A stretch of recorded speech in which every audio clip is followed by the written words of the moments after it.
There is so much news out of Comic-Con, but let's be honest, all eyes were on what would the Black Panther sequel look like without leading man Chadwick Boseman. Yes, and this is the first time the cast is back on the stage without Chadwick. But rest assured, fans are feeling the love for Wakanda forever. No woman, no cry. To see the fruits of our labor out there, it's very, very moving and just brings us to tears. My entire family is gone. First time we saw the trailer, for me, I had a lot of emotions. Everything's gonna be alright now. It's a great alignment of souls.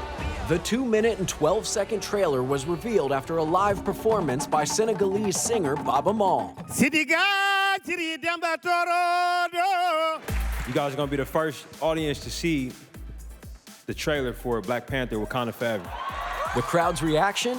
Chills, cheers, and just wow. There's action, an epic war between Wakanda and Atlantis, and an emotional tribute to the late actor Chadwick Boseman, who died from colon cancer in 2020.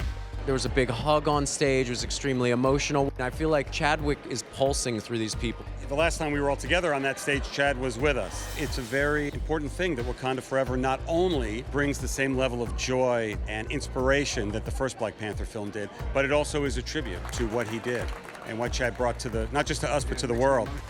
Black Panther Wakanda Forever opens on November 11th. The debut was bittersweet for director Ryan Coogler, who talked about watching the original Black Panther trailer with Chadwick at Comic-Con 5 years ago. He was just squeezing down on my shoulder the whole time, and when it went off, he was like, "Oh man, that was amazing, congratulations." And I couldn't even lift my arm, you know what I mean? I promise you, I can feel his hand on me right now. At the end of the teaser, we see another Panther being released, a Panther Claw. How does the franchise move forward, honoring Chadwick, of course, but without him? What can you tell me about moving forward? We do it with love and care And style. and style. Also doing it with style? How are you, sir? Tonight. Entertainment tonight. We have Chris Pratt is Star-Lord, Peter Quill.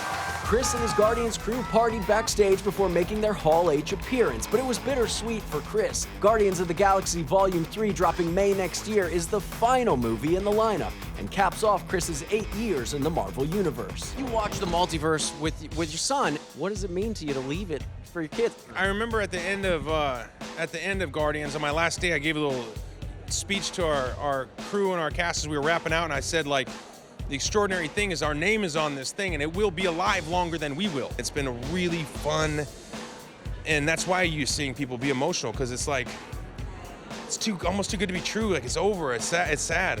You know, it's sad. Star-Lord's little buddy Ant-Man, aka Paul Rudd, has Ant-Man and the Wasp: Quantumania due out in February. Paul told us Comic-Con is just like being in high school. You kind of feel like you're a part of the club. It's a little bit like a class reunion, and we can't help but get caught up in the excitement that's even like the audience feels in Hall H. You have been warned. The DC Universe will never be the same again. Yeah, that's a very buff Black Adam. Dwayne "The Rock" Johnson fulfilling his 20-year dream of bringing a superhero to Comic-Con. It was a moment. Heroes don't kill people. Well, I do. The best thing about the costume wound up being removing all the muscle pads. I put it on, and it had all the muscle padding in it. You put muscle padding over muscle, well, then your muscle goes away. And I was like, well, this is ridiculous. I've worked too hard. I've worked my butt off for this. So we removed the muscle padding out of the costume. So now it's like just a latex fit on me. Of course, I had to ask The Rock about his tortilla challenge with buddy Kevin Hart. I carry tortillas with me everywhere I go, in case somebody wants some smoke. No tortilla smoke, all right? Kevin Hart, that was a dream come true for him, by the way. We're about to go into Hall H. We're back. Zachary Levi brought his own speaker to the red carpet and led the cast of Shazam: Fury of the Gods, including new addition Lucy Liu, in an all-out photo shoot. You always got to bring the vibes, man. Zach has the best playlist. All of it from the 80s. Yeah, and he brings a brightness and an energy to the set that is infectious. The sequel drops December 21st and has Shazam learning to cope with his superhero status, something Zach told us he's had to do in real life. I feel like a fraud. You've been recently speaking about mental health issues, and I feel like it's such an important topic just at this time, coming out of the pandemic. Why is that so important to you? Back in 2017, right before I booked this job, I had a full-on mental breakdown. I didn't realize that my whole life I had been struggling with clinical depression at various times, struggling with anxiety probably my entire life, until I had this total breakdown and I went to this life-changing, life-saving therapy. Every bad thing that goes on in this world, we can ultimately, I think we can correct out those courses if we go and just heal people, heal their minds, heal their hearts. I can't stop talking about that.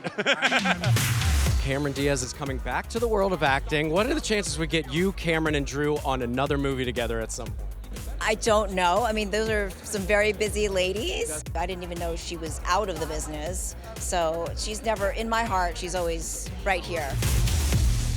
I mean, I would be happy to have the three of them in any content, you know? I'll be the fourth. Hey, I know there we go. Charlie's Angels are 3, but throw me in there first. Yes, get our girl in there. You see my pitch, Matt? Listen, also, I'd be remiss if I didn't mention that the internet's boyfriend, Keanu Reeves, was also there. Our boyfriend was there? Yes, our boyfriend. And he gave the world a first look at John Wick Chapter 4. Nice. That's out next March.